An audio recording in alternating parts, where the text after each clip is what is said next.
Hello दोस्तों, मैं अरविंद कुमार आपका गुरुकुल इंस्टीट्यूट सूची में स्वागत करता हूं। दोस्तों, आज से हम यूपीएसआई परीक्षा 2021 के लिए मूल विधि की क्लास स्टार्ट कर रहे हैं, जिसके अंतर्गत पर डे हम आपको 20 प्रश्न डिस्कशन कराया करेंगे, जो आपके यूपीएसआई पेपर में या तो पूछे गए हैं और या तो आगे पूछे जाने की संभावना रखते हैं। आप लोग पूरी क्लास को अंत तक देखिएगा और धैर्य के साथ ईमानदारी पूर्वक प्रश्नों को कीजिएगा और अंत में ये बताइएगा कि आज आपके 20 में से कितने प्रश्न सही हो रहे हैं। अगर आज आपके 20 में से 10 भी प्रश्न सही हो रहे हैं तो आप लोग पर डे क्लास को देखिएगा और यूपीएसआई के पेपर होते होते हम आपको 20 में से 18 और 19 प्रश्न सही कराने की जिम्मेदारी लेते हैं। तो दोस्तों, क्लास को पूरी और ईमानदारी पूर्वक देखिएगा। तो चलते हैं, हम आज की क्लास स्टार्ट करते हैं। लेकिन उससे पहले अगर अभी तक आपने क्लास को लाइक नहीं किया तो पहले आप लोग क्लास को लाइक कीजिए और शेयर कीजिए और चैनल को सब्सक्राइब कर बेल बटन अवश्य दबाएं, जिससे हमारी आने वाली सभी वीडियो के नोटिफिकेशन आपको नियमित रूप से मिल सके। और जी हाँ दोस्तों,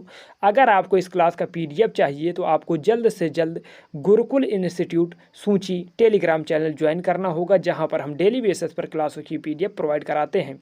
तो धन्यवाद। चलते हैं, आज की क्लास को स्टार्ट करते हैं। तो आप लोग देखिएगा, जो पहला प्रश्न कहा गया है, भारतीय दंड संहिता प्रवर्तित यानी लागू हुई। तो आप लोग बताइए कि जो आईपीसी है वह कब से लागू हुई। ये जो प्रश्न है वह यूपीएसआई 23 जुलाई 2017 के जो पेपर हुआ था उसमें पूछा गया प्रश्न है। अगर आपने इसका आंसर दिया है ऑप्शन नंबर डी, क्या 1 जनवरी 1862 से, तो आपका आंसर बिल्कुल सही है। चलिए इसका व्याख्या देखते हैं, साथ साथ और भी कुछ समझते चलते हैं। इसकी व्याख्या में देखिए, भारतीय दंड संहिता का प्रवर्तन 1 जनवरी 1862 से हुआ। यद्यपि अधिनियम को गवर्नर जनरल की अनुमति 6 अक्टूबर 1860 को ही मिल गई थी। तो आप लोग 6 अक्टूबर 1860 को भी ध्यान में रखते हुए चलिएगा। चलते हैं अब अगले प्रश्न पर और देखते हैं अगला प्रश्न। अगला प्रश्न है, भारतीय दंड संहिता 1860 की धारा 1 संबंधित है। आपसे पूछा जा रहा है कि जो आईपीसी की धारा 1 है वह किससे संबंधित है। अब आप लोग बताइए। तो अगर आप इसका आंसर दे रहे हो ऑप्शन नंबर बी, क्या संहिता के नाम और उसके प्रवर्तन के विस्तार से, तो आपका आंसर सही है। तो चलते हैं अब इसकी व्याख्या देखते हैं। इसकी व्याख्या में क्या है, भारतीय दंड संहिता की धारा 1 संहिता का नाम और उसके प्रवर्तन के विस्तार से संबंधित है। चलिए अगला प्रश्न देखते हैं। अगला प्रश्न है, मेंसरिया से तात्पर्य है। जो मेंसरिया है उसका किस से तात्पर्य। बहुत ही बेहतरीन प्रश्न और ये बार बार यूपीएसआई में पूछा गया प्रश्न है। तो आप लोग आंसर बताइए धैर्यपूर्वक ईमानदारी से। तो आशा करते हैं कि आप लोगों ने आंसर कमेंट बॉक्स में दे दिया होगा। अगर आपने इसका आंसर दिया है ऑप्शन नंबर डी, क्या जो दुराशय है, जो दुराशय है, इसी से मेंसरिया का तात्पर्य है। चलिए इसकी व्याख्या को देखते हैं। आपको बताया गया है कि अपराध के 4 आवश्यक तत्व होते हैं, जिसमें एक मानव, दूसरा आपराधिक मनः स्थिति या दुराशय, जिसे आप मेंसरिया भी कहते हैं, तीसरा आपराधिक कृत्य तथा चौथा ऐसे आपराधिक कृत्य से मानव अथवा समाज को क्षति हो, उन्हें अपराध की कैटेगरी में रखा जाता है। कार्य का हेतु यानी मोटिव अपराध का आवश्यक तत्व नहीं है। तो आप लोग इसे इंडिकेट कीजिएगा कि जो मोटिव है, क्या कार्य का हेतु जो मोटिव है वह अपराध की तत्व के अंतर्गत नहीं आता है। चलिए अगला प्रश्न देखते हैं। अगला प्रश्न है, भारतीय दंड संहिता में स्त्री शब्द घोतक है। आपसे पूछा जा रहा है कि जो आईपीसी में स्त्री शब्द है वह कितने से कितने उम्र तक की स्त्रियों को शामिल किया गया है उसमें। तो आप लोग बताइए। बहुत ही बेहतरीन प्रश्न है। अगर आप इसका आंसर दे रहे हैं ऑप्शन नंबर डी, क्या जन्मजात बालिका सहित किसी भी आयु की महिला को जो आईपीसी के अंतर्गत स्त्री की कैटेगरी में रखा गया है। चलिए अब इसकी व्याख्या देखते हैं। इसकी व्याख्या में है, भारतीय दंड संहिता की धारा 10, आप लोग इसको भी इंडिकेट कीजिएगा, ये कहाँ पर वर्णित है। जो आईपीसी की धारा 10 में स्त्री शब्द वर्णित है। स्त्री शब्द किसी भी आयु की मानव नारी का घोतक है, चाहे वह जन्मजात बालिका हो या किसी भी आयु की महिला हो। तो आप लोगों ने समझा होगा। अब हम चलते हैं और देखते हैं अगला प्रश्न। अगला प्रश्न आपसे कैसे कैसे पूछा जा सकता है। आप लोग ध्यानपूर्वक और ईमानदारी से पूरी क्लास को देखिएगा और अंत में अवश्य बताइएगा कि आज आपके कितने प्रश्न सही हुए। और हम आज आपको पूरा पेपर डिस्कशन कराने के बाद अंत में एक प्रश्न देंगे जो चैलेंज प्रश्न होगा। अगर आप उसका आंसर कमेंट बॉक्स में बताते हैं तो आपका नाम आने वाली वीडियो में सबसे पहले लिया जाएगा। तो आप लोग आंसर अवश्य बताइएगा। फिर से आपसे पूछा गया है क्या भारतीय दंड संहिता, क्या भारतीय दंड संहिता में शब्द स्त्री घोतक है? तो आप लोग बताइए कि जो शब्द स्त्री है वह घोतक है। एक ही प्रश्न को कैसे दोबारा पूछा जा सकता है? तो आप लोग बताइएगा।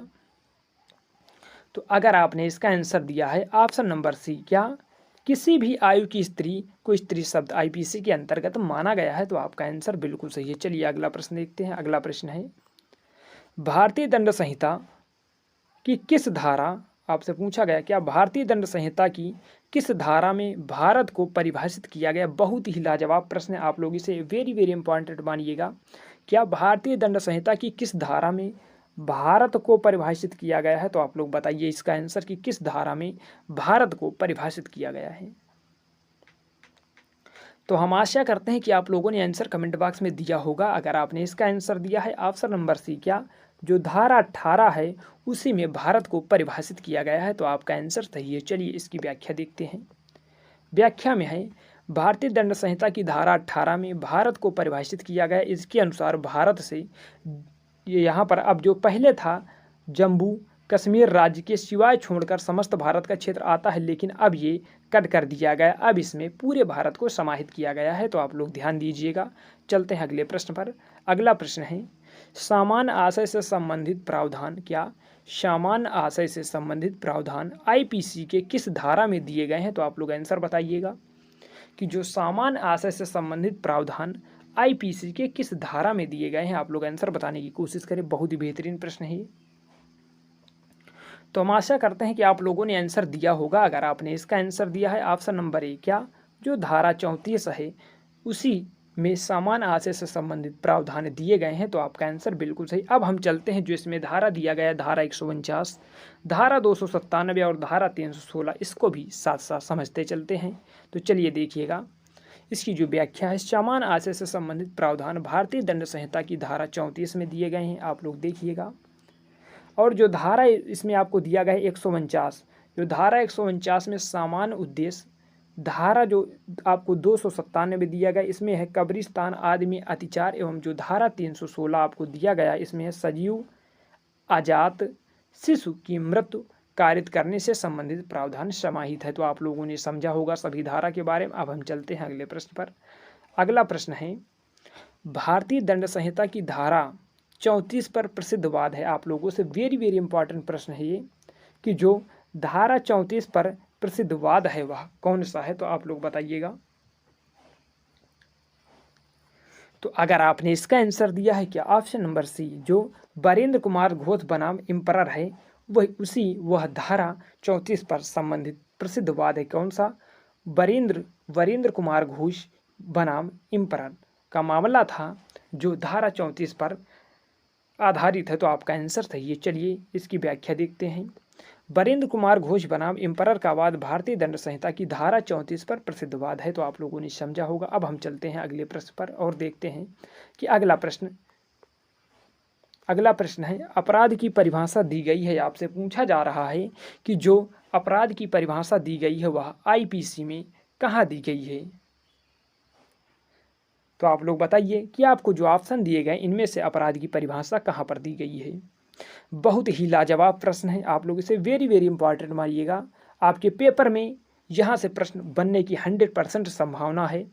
तो अगर आपने इसका आंसर दिया है क्या ऑप्शन नंबर बी, दंड प्रक्रिया संहिता जो सीआरपीसी है। कौन सी? जो सीआरपीसी है। सीआरपीसी जो 1973 की धारा 2N में दिया गया है अपराध की परिभाषा। तो आप लोग इसे इंपॉर्टेंट कीजिएगा। अब हम चलते हैं इसकी व्याख्या देखते हैं। अपराध की प्रत्यक्ष परिभाषा को दंड प्रक्रिया संहिता की धारा 2N में दिया गया है, जिसके अनुसार अपराध से कोई ऐसा कार्य या लोप अभिप्रेत है जो तत्समय प्रवृत्त किसी विधि के द्वारा दंडनीय बना दिया गया है, और इसके अंतर्गत कोई ऐसा कार्य भी है जिसके बारे में पशु अत्याचार अधिनियम, आप लोग इसे भी ध्यान दीजिएगा, क्या पशु अत्याचार अधिनियम 1871 की धारा 20 के अधीन परिवाद किया जा सकता है। जबकि भारतीय दंड संहिता के अध्याय 2 में अपराध को समाविष्ट, क्या अपराध की परिभाषा समाविष्ट तो है, किंतु इस अध्याय की धारा 6 से 52 का, इसे आप लोग इंडिकेट कीजिएगा, 6 से 52 का के बीच में अनेक शब्दावलियों को परिभाषित किया गया है, जिसमें धारा 40 में अपराध को केवल वर्गीकृत करते हुए स्पष्ट किया गया है। जो धारा 40 इसमें अपराध को केवल वर्गीकृत करके स्पष्ट किया गया है। साक्ष्य अधिनियम की धारा 3, क्या साक्ष्य अधिनियम एक था, उसकी धारा 3 जो अधिनियम का परिभाषा खंड है में अपराध को परिभाषित नहीं किया गया है। तो आप लोगों ने आशा करते हैं कि इस प्रश्न को बहुत ही बारीकी और ईमानदारी पूर्वक समझा होगा। अब हम चलते हैं और देखते हैं अगला प्रश्न। अगला प्रश्न है, भारतीय दंड संहिता 1860 के अधीन धारा 42 में प्रयुक्त स्थानीय विधि कहाँ पर लागू होगी? तो आप लोग बताइए कि जो धारा 42 में प्रयुक्त स्थानीय विधि है वह कहाँ पर लागू होगी? आप लोग आंसर बताने की कोशिश करें। बहुत ही बेहतरीन प्रश्न है ये। तो हम आशा करते हैं कि आप लोगों ने आंसर बताया होगा। चलते हैं इसकी आंसर देखते हैं। अगर आपने इसका आंसर दिया है ऑप्शन नंबर ई, क्या भारत के किसी विशिष्ट भाग पर जो धारा 42 में प्रयुक्त स्थानीय विधि है वह लागू होगी, तो आपका आंसर बिल्कुल सही है। चलिए इसकी व्याख्या देखते हैं। व्याख्या में आपको दिया गया है, भारतीय दंड संहिता 1860 की धारा 42 के अनुसार स्थानीय विधि वह विधि है जो भारत के किसी विशिष्ट भाग को ही लागू होती है। तो आपका आंसर बिल्कुल सही है। चलिए देखते हैं अगला प्रश्न। अगला प्रश्न है, भारतीय दंड संहिता के अधीन कितने प्रकार के दंडों की व्यवस्था की गई? बहुत ही लाजवाब प्रश्न है, आप लोग वेरी वेरी इंपॉर्टेंट कीजिएगा। क्या कितने प्रकार के दंडों की व्यवस्था है आईपीसी के अंतर्गत? तो आप लोग बताइएगा कि हमें कितने प्रकार के दंड दिए जा सकते हैं। तो हम आशा करते हैं कि आप लोगों ने आंसर दिया होगा। अगर आपने इसका आंसर दिया है ऑप्शन नंबर बी, क्या 5 प्रकार के दंडों का प्रावधान आईपीसी के अंतर्गत किया गया है, तो आप लोगों का आंसर सही। चलिए इसकी व्याख्या देखते हैं। भारतीय दंड संहिता की धारा 53, आप लोग 53 को इंडिकेट कीजिएगा। धारा 53 के अनुसार अपराधी इस संहिता के उपबंधों के अधीन जिन दंडों से दंडनीय हैं वे इस प्रकार है। पहला मृत्युदंड, दूसरा आजीवन कारावास दिया जा सकता है, तीसरा कारावास जो कि भांति का है अर्थात। चलिए अब आप लोग समझा होगा। चलते हैं आगे और देखते हैं आगे क्या क्या है। आपको और दिया गया है भांति के अर्थात कठिन अर्थात कठोर श्रम के साथ, और जो अंतिम दिया गया है वो है सादा, आपको दिया जा सकता है। चौथा है संपत्ति का समाहरण, और पांचवा है जुर्माना अथवा अर्थदंड। तो आप लोगों ने समझा होगा कि हमें 5 प्रकारों से दंड दिया जा सकता है। चलिए देखते हैं अगला प्रश्न। अगला प्रश्न है, एक जल्लाद जो मृत्युदंड निष्पादित करता है भारतीय दंड संहिता की किस धारा के अंतर्गत आपराधिक दायित्व से मुक्त है? आप लोग इसे बताइएगा कि जो एक जल्लाद है वो किसी को फांसी देता है लेकिन वह आपराधिक दायित्व से मुक्त है, तो वह किस धारा के अंतर्गत ये बताया गया है? आप लोग आंसर बताइए। मूल विधि के वे प्रश्न रखे गए हैं जो आपको हिला सकते हैं, तो आप लोग ध्यानपूर्वक और ईमानदारी से पूरी क्लास देखिएगा। आप लोग क्लास से जाने की कोशिश मत कीजिएगा, नहीं तो अगर आपको ये प्रश्न यूपीएसआई में पूछे गए तो आप लोग इन्हें हिला नहीं सकते। बहुत ही बेहतरीन प्रश्न रखे गए हैं, तो हम आशा करते हैं कि आप लोगों ने इसका आंसर दिया होगा। चलते हैं इसका आंसर देखते हैं। अगर आपने इसका आंसर दिया है क्या, धारा 78, जो धारा 78 है उसी के द्वारा जो जल्लाद है उसे आपराधिक दायित्व से मुक्त किया गया है। अब चलते हैं इसकी व्याख्या देखते हैं। भारतीय दंड संहिता की धारा 18 के अंतर्गत मृत्युदंड को निष्पादित करने वाले जल्लाद को आपराधिक दायित्व से मुक्ति प्राप्त होगी। धारा 78 यह उपबंधित करती है कि कोई बात जो न्यायालय के निर्णय आदेश के अनुसरण में की जाए या उसके द्वारा अधिदिष्ट हो, यदि वह उस निर्णय या आदेश के प्रवृत्त रहते की जाए तो वह अपराध नहीं होगी। तो आप लोगों ने समझा होगा। अब हम चलते हैं अगले प्रश्न को देखते हैं। निम्नलिखित में से कौन सा वाद उन्मुक्ता के आधार पर प्रतिरक्षा से संबंधित है? तो आप लोग इसे इंडिकेट कीजिएगा। क्या उन्मुक्ता के आधार पर प्रतिरक्षा से संबंधित कौन सा वाद है? तो आप लोग बताइए। बहुत ही बेहतरीन प्रश्न और यूपीएसआई का पूछा गया और फेवरेट प्रश्न है ये। तो आप लोग आंसर बताइए। थोड़ा सा आपको आज टफ लग रहा होगा क्योंकि ये मूल विधि आप लोग ज़्यादा पढ़ते नहीं, और जब यूपीएसआई के पेपर में पूछ ली जाती है तो आप लोग पूरे जो प्रश्न हैं उन्हें गलत करके चले आते हैं। आप लोग ध्यानपूर्वक देखिएगा। तो हमने आशा करते हैं कि आपने आंसर इसका दिया होगा। अगर आपने इसका आंसर दिया है ऑप्शन नंबर सी, क्या मैकनाटन का वाद हुआ था जो 1843 में, क्या जो मैकनाटन का वाद हुआ था वह 1843 में हुआ था। वह वाद जो है वह उन्मुक्तता के आधार पर प्रतिरक्षा से संबंधित है। तो आपका आंसर सही है। चलिए इसकी व्याख्या देखते हैं। मैकनाटन 1843 का वाद उन्मुक्तता के आधार पर प्रतिरक्षा से संबंधित है। तो आपका आंसर बहुत ही बेहतरीन आया होगा अगर आपने इसका आंसर ये दिया होगा। चलते हैं अगले प्रश्न पर और देखते हैं अगला प्रश्न। अगला प्रश्न है, भारतीय दंड संहिता की कौन सी धारा अनैच्छिक ममता के आधार पर प्रतिरक्षा से संबंधित है। तो आप लोग बताइएगा कि अनैच्छिक ममता के आधार पर प्रतिरक्षा से संबंधित है कौन सी धारा है। आप लोग बताइएगा कि आईपीसी की कौन सी धारा अनैच्छिक ममता के आधार पर प्रतिरक्षा से संबंधित है। तो आप लोग आंसर बताने की कोशिश करें। तो अब चलते हैं। अगर आपने इसका आंसर दिया है ऑप्शन नंबर बी, क्या जो धारा 85 है उसी में अनैच्छिक ममता के आधार पर प्रतिरक्षा से संबंधित का प्रावधान है। तो अब चलते हैं इसकी व्याख्या देखते हैं। भारतीय दंड संहिता की धारा 85 में अनैच्छिक ममता के आधार पर आपराधिक दायित्व से प्रतिरक्षा यानी बचाव का प्रावधान है। भारतीय दंड संहिता की धारा 84 से 7 आप लोग समझते चलिएगा।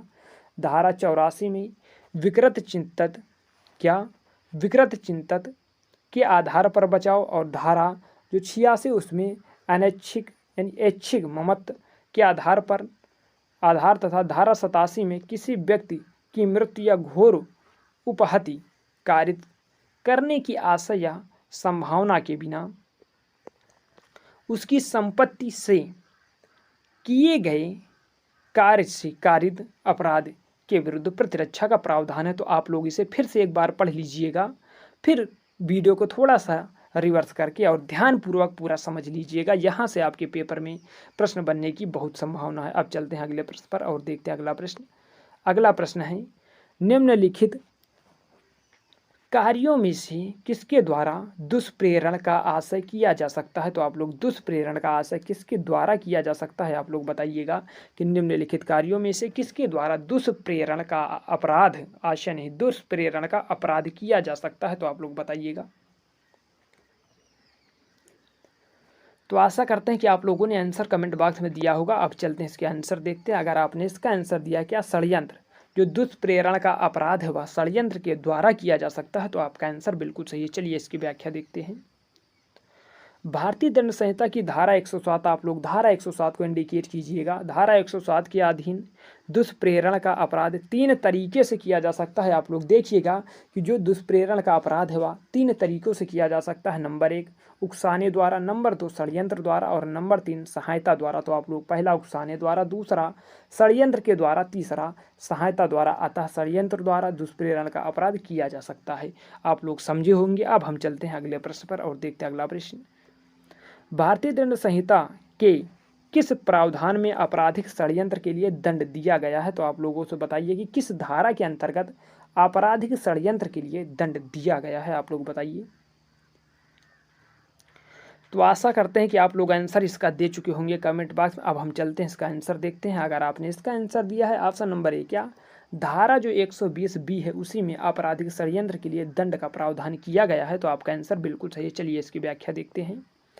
व्याख्या में आपको दिया गया है क्या आपराधिक षड्यंत्र के लिए दंड का प्रावधान भारतीय दंड संहिता की धारा 120B में दिया गया है, जबकि आप लोग इसी साथ धारा 120A में आपराधिक षड्यंत्र की परिभाषा दी गई है। तो आप लोग धारा 120A को भी समझते चलिए। और धारा 121A में भारत सरकार के विरुद्ध युद्ध करके, क्या भारत सरकार के विरुद्ध युद्ध करने के दंडनीय अपराधों को करने का षड्यंत्र, और धारा जो 124 है में राष्ट्रपति, राज्यपाल आदि पर हमला आदि को दंडनीय बनाया गया है। तो आप लोग आशा करते हैं समझे होंगे। आप लोग इसे फिर से दोबारा पढ़ लीजिएगा। अब हम चलते हैं अगले प्रश्न पर और देखते हैं अगला प्रश्न। अगला प्रश्न है आपके लिए, नितेश ने अपने एक प्रकाशित लेख में उत्तर प्रदेश सरकार के विरुद्ध नफरत एवं मानहानि को फैलाया है। क्या नफरत एवं मानी हानि को आप लोग इंडिकेट कीजिएगा। नफरत एवं मानी हानि को फैलाया है, उसे निम्न अपराध के लिए दंडित किया जाएगा। उसे किस अपराध के लिए दंडित किया जाएगा, अब आप लोग ऑप्शन की सहायता से इसे बताने की कोशिश करें। तो आशा करते हैं कि आप लोगों ने इसका आंसर दिया होगा। अब हम चलते हैं इसका आंसर देखते हैं। अगर आपने इसका आंसर दिया है ऑप्शन नंबर सी, क्या राजद्रोह के लिए उस पर जो अपराध के लिए दंडित किया जा सकता है, तो आपका आंसर बिल्कुल सही। चलिए इसकी व्याख्या देखते हैं। भारतीय दंड संहिता की धारा 124 का, आप लोग धारा 124 का को हाईलाइट कीजिएगा। धारा 124 का जो राजद्रोह की परिभाषित, क्या राजद्रोह को परिभाषित करती है, कौन सी धारा 124 का, जिसके अनुसार जो कोई बोले गए या लिखे गए शब्दों द्वारा या संकेतों द्वारा या दृश्य रूपण द्वारा या अन्यथा भारत में विधि द्वारा स्थापित सरकार के प्रति घृणा और अवमान पैदा करेगा या पैदा करने का प्रयत्न करेगा। आगे चलते हैं। अब अप्रीति प्रदीप्त करेगा या करने का प्रयत्न करेगा या आजीवन कारावास से उसमें जिसमें जुर्माना जोड़ा जा सकेगा या जुर्माने से दंडनीय किया जाएगा। यहाँ यह स्पष्टीकरण है कि अप्रीति पद के अंतर्गत अभिव्यक्ति, क्या अभिव्यक्ति और आगे चलते हैं और देखते हैं क्या दिया गया है। अभिव्यक्ति और शत्रुता की समस्त भावनाएं आती हैं, अतः स्पष्ट है कि उपरोक्त दृष्टांत में इस धारा के अंतर्गत नीतीश द्वारा किया गया राजद्रोह के अपराध के अधीन आता है। जो नीतीश ने किया था वह राजद्रोह किया था, अतः नीतीश को इसी अपराध के लिए दंडित किया जाएगा। आशा करते हैं कि आप लोग समझे होंगे। आप इसे फिर से दोबारा पढ़ लीजिएगा। अब हम चलते हैं अगले प्रश्न पर और देखते हैं अगला प्रश्न। अगला प्रश्न है, विधि विरुद्ध जमाव के लिए कम से कम कितने व्यक्ति आवश्यक होते हैं। आपसे पूछा जा रहा है कि विधि विरुद्ध जमाव के लिए कम से कम कितने व्यक्ति आवश्यक होते हैं। आप लोग आंसर बताइए इसका। तो आशा करते हैं कि आप लोगों ने आंसर दिया होगा। अब हम चलते हैं इसका आंसर देखते हैं। अगर आपने इसका आंसर दिया है ऑप्शन नंबर बी, क्या कम से कम 5 व्यक्ति विधि विरुद्ध जमाव के लिए कम से कम 5 व्यक्ति आवश्यक होते हैं, तो आपका आंसर बिल्कुल सही। चलिए अगला प्रश्न देखते हैं। भारतीय दंड संहिता की धारा 141, आप लोग धारा 141 को इंडिकेट कीजिएगा। धारा 141 में परिभाषित विधि विरुद्ध जमाव के लिए 5 या 5 से अधिक व्यक्ति होना आवश्यक है, तो आपका आंसर सही है अगर आपने आंसर इसका बी दिया था। चलते हैं अगला प्रश्न देखते हैं। अगला प्रश्न है, क्या बलवा के दोषी व्यक्ति को कितने वर्ष के कारावास से दंडित किया जा सकता है, तो आप लोग बताइएगा कि बलवा के दोषी व्यक्ति को कितने वर्ष के कारावास से दंडित किया जा सकता है। आप लोग आंसर बताइए। बहुत ही बेहतरीन प्रश्न है। तो आशा करते हैं कि आप लोगों ने आंसर दिया होगा। अगर आपने इसका आंसर दिया है ऑप्शन नंबर बी, क्या 2 वर्ष, बलवा से दोषी व्यक्ति को 2 वर्ष का कारावास से दंडित किया जा सकता है, तो आपका आंसर बिल्कुल सही। चलिए इसकी व्याख्या देखते हैं। जो भारतीय दंड संहिता की धारा 147 है, क्या धारा 147 के अनुसार जो कोई बलवा करने का दोषी होगा वह दोनों में से किसी भांति का कारावास में जिसकी अवधि 2 वर्ष तक हो सकेगी या जुर्माने से यह दोनों से दंडित किया जाएगा, तो आप लोग धारा 147 को इंडिकेट कीजिएगा। चलते हैं देखते हैं आज का अंतिम प्रश्न, और ये आज आपके लिए चैलेंज प्रश्न है। क्या सामान्य उद्देश्य को अग्रसर करने के लिए कम से कम कितने व्यक्ति होने चाहिए, या आज का ये आपका होमवर्क क्वेश्चन है। आप लोग इसे होमवर्क में कमेंट बॉक्स में हमें बताइएगा, और जो व्यक्ति कमेंट बॉक्स में आंसर बताएगा उसका नाम हम आने वाली वीडियो में सबसे पहले शो करेंगे। तो 3 बच्चों का हम नाम शो करेंगे जो फर्स्ट, सेकंड और थर्ड इसका जो आंसर है वह कमेंट बॉक्स में देगा, तो उसके नाम हम आने वाले वीडियो में सबसे पहले बताएंगे। तो दोस्तों, आज की क्लास कैसी लगी? अगर क्लास अच्छी लगी हो तो आप लोग पहले, अगर अभी तक क्लास को लाइक नहीं किया तो अब आप लोग क्लास को लाइक कीजिए और शेयर कीजिए, और चैनल को सब्सक्राइब कर बेल बटन अवश्य दबाएं, जिससे हमारी आने वाली सभी वीडियो के नोटिफिकेशन आपको नियमित रूप से मिल सके। और जी हाँ दोस्तों, अगर आपको इसका PDF चाहिए तो आपको गुरुकुल इंस्टीट्यूट सूंची टेलीग्राम चैनल ज्वाइन करना होगा, जहां पर हम डेली बेसिस पर क्लासों की PDF प्रोवाइड कराते हैं। तो धन्यवाद। कमेंट बॉक्स में आंसर लिखकर बताना ना भूलें। मिलते हैं नेक्स्ट क्लास में।